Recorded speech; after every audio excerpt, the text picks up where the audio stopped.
तर रक्षाबंधनाचा सण होता मित्रांनो. बहीण आली होती घरी. बहिणीने बांधली राखी. राखी बांधून आपल्याला निघायचं होतं कोइंबतूरच्या दिशेने. त्यामुळे आपण थोडी घाई केली. बहिणीला म्हटलं लवकरात लवकर राखी बांध म्हणजे मला निघता येईल कोइंबतूरला.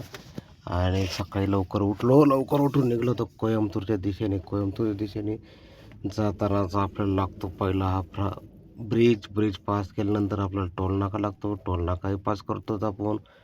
पुढे जाऊन टोल नाका पास केल्यानंतर आपल्याला लागतोय 4 लेन हायवे. 4 लेन हायवेला पुढं गेल्यानंतर बघा काहीच अंतरावर गेल्यानंतर टोल नाका परत एकदा बनपिंपरी टोल नाका पास करायचा. टोल नाका पास केल्यानंतर पुढं जायचं. पुढं गेल्यानंतर टोल नाका तर पास करावा लागतो, कारण टोल द्यावाच लागतो.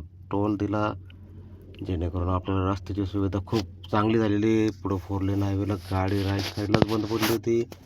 ड्रायव्हर क्षेत्रात ह्या गाड्यांचं काम चालूच राहते. बंद पडापडी चालूच असते. त्यामुळे त्याचा काही लोड नसतो घ्यायचा.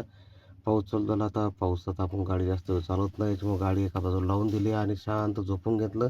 उद्या भेटू पुन्हा. Good night. Bye bye. C